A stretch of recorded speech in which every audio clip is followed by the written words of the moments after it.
Why do you care if someone else decides to define themselves as a female if they're a male, or define themselves as a male if they're a female? Yeah, so I think that adults should be allowed to do whatever they want with their own bodies. My only issue is when it starts affecting other people's bodies with like bathrooms and sports and stuff like that. But that's a whole nother conversation. The reason that I have an issue with it or I take objection is because I have a fervent loyalty to the truth. And I think that I should not be forced to tell a lie for the satisfaction of another person. If I want to tell a lie for the satisfaction of another person, that's my choice. But I should never be forced to do that. First, I want to say thank you for what y'all are doing. Thank you. I always like a good conversation. I saw you put on the Old Spice. That is one thing that Democrats and Republicans can agree on. They have the best singers. Yeah, totally. So I also wanted to talk about the trans debate. So do you guys acknowledge that trans people exist in society in today's world? Yeah, I acknowledge that they exist. I just think they're wrong. Just try to lean into it a little bit. We want to make sure everybody hears you. So I acknowledge that they exist. Like there are people in this world who think that they are the opposite sex, and I just think they're wrong. Do you think that throughout history, throughout history, there's been trans people documented in Egyptian societies, in Mayan societies, in ancient societies in China? Do you think that those are also wrong? Yeah, it wouldn't surprise me if there have been people who dressed up as the opposite sex and thought they were the opposite sex all throughout human history, but that doesn't change the fact that they're wrong. There have been people who are wrong all throughout human history. It's been a consistent fact. If there's one thing humans are good at, it's being wrong. And objectively these wrong. People are wrong. Yeah. And it's not. And when I say wrong, I don't mean they're morally wrong. Yeah. I mean they're just factually incorrect. What about it do you think is factually incorrect? The fact that a man cannot be a woman or a woman cannot be a man. A woman is an adult human female. A female is defined as of or denoting the sex capable of producing ova. Men cannot produce ova, and therefore they cannot be female or woman. But why do you I mean, disrespectful. Y'all have different opinions than me, and I don't care. Totally. Right? Why do you care if someone else decides to define themselves as a female if they're a male, or define themselves as a male if they're a female? Yeah, so I think that adults should be allowed to do whatever they want with their own bodies. My only issue is when it starts affecting other people's bodies with bathrooms and sports and stuff like that. But that's a whole nother conversation. The reason that I have an issue with it or I take objection is because I have a fervent loyalty to the truth. And I think that I should not be forced to tell a lie for the satisfaction of another person. If I want to tell a lie for the satisfaction of another person, that's my choice. But I should never be forced to do that. White men are statistically more likely to commit sexual acts of violence against young people, especially in bathrooms. It's a lot less likely than trans people, so why are you targeting? But both are problems. I stand against rape too. I think that I almost think that rape is as bad as murder. Right? I think, if I believed in the death penalty, I might consider it for rapists. I don't believe in the death penalty. Castrate them and hang them. But especially child rapists, right? And Exactly. it's not something that's absent in my discussion. I talk about this often. I think that rapists are terrible, and I don't care who's doing it. White men, black men, Mexican men, white women, black women, I don't care, because women do assault men, and men are just very unlikely to report it because, honestly, who wants to be the guy who came out and said he got raped by a woman? It's terrible, right? I think that we should encourage men to come out, but it's just difficult for men because we have a different complex in our head. But with that being said, yeah, both are bad, and I think that they're, I don't know. If a transgender person rapes somebody, bad. If a white man rapes somebody, bad. And they're equally as bad. One's not worse than the other. It's just they're both problems, and but they're separate problems. They need to be addressed separately. And I want to say that the duty that the government has to you and I is to provide us public safety. So whether that is a white man causing the problem or a transgender individual, the reason why I have a social contract with the government and to give them and forfeit any of my individual liberties is to provide me with some sort of public safety in return. So whether that individual is a white man or a transgender, obviously with a transgender individual, that is policy that is allowing that to happen in the first place. We've seen that in North Carolina 10 years ago or so. So policy is driving this in the first place. So that's why we have a problem with it. We're not obsessed with the topic or any of that stuff. Can you acknowledge that doesn't make them a rapist? Okay.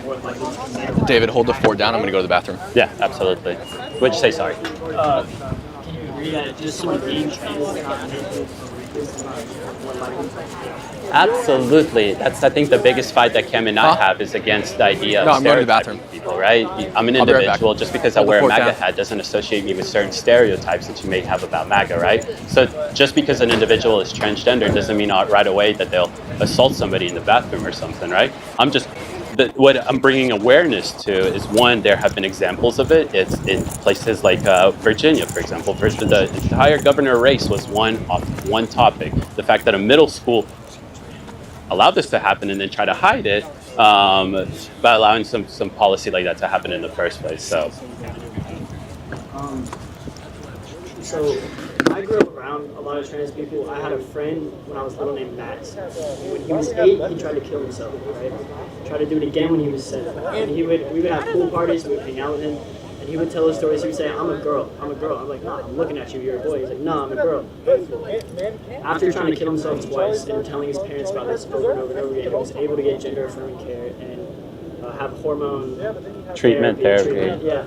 And now is a beautiful young woman, is in college right now. I'm just wondering what about that instance, why you're against Max being able to go through that care and get that care, quite literally saved his life. I don't know how many times he would have tried to attempt suicide again. Sure. Again, we don't have any long-term studies for this, so I don't know what's going to happen with Max. So there's the American Psychological Association, there's the National Institute of Health, and there's the American Pediatric Society. There's also Can you tell me who funds those studies? And Cambridge University. Sorry? Can you tell me who funds those studies? No, I cannot. Okay, so the study that you're quoting, especially the first one, was done by a company called Arbar. Arbar makes hormone-suppressing drugs. You know what they also do? They're owned by Pfizer. So Pfizer is the beneficial of Arbor. You can look it up, Arbor. Pfizer takes their own drugs and pays for studies to be done by their own people. And you can look it up. I forgot his name. Is Dr. Jack Turner. He sits on I forgot the psychiatric name for it, but he's an individual that is contracted through Pfizer. He conducts the studies for Pfizer's drugs, who come out and say that 99% of all transition surgeries, especially after you take hormone-suppressing drugs, are effective and are positive and have led to good things. So when you have Big Pharma funding the studies for their own prescription drugs, and then they come out with a conclusion that 99% of individuals feel better after taking the drugs and having the surgery, I'm going to question that. Can you give me a study that goes against it? Yeah, Mayo. So now I can actually give you a study that goes against it because, again, there's no long-term studies for this. We're only going to know in about 20, 30 years. But what we do know is after surgery, after taking whatever drugs for 8 years, the 8th year is when individuals who've done through all of this are more likely to commit suicide. I believe the American Pediatric Association study. That's the one where Jack Turner sits on their board. And again, I just want to explain to you how the process works. Done by hundreds of scientists and peer It's led by scientists across the world and multiple associations. It was funded by a few parties, but the scientists were outside of those parties. I understand. That's where the money comes but from. Those that's a problem, right? That there's interest there. Like big pharma is a problem with a lot of stuff. But the scientists themselves are individual people that range from many different organizations around the world. The scientists aren't the money. The money just comes from them. I wouldn't have a problem with that if the scientists weren't directly tied to the big pharma companies like Dr. Jack Turner, who is the leader of the GHCA products in the first place, prescription studies on them. So you believe that? I don't believe it's actually well documented.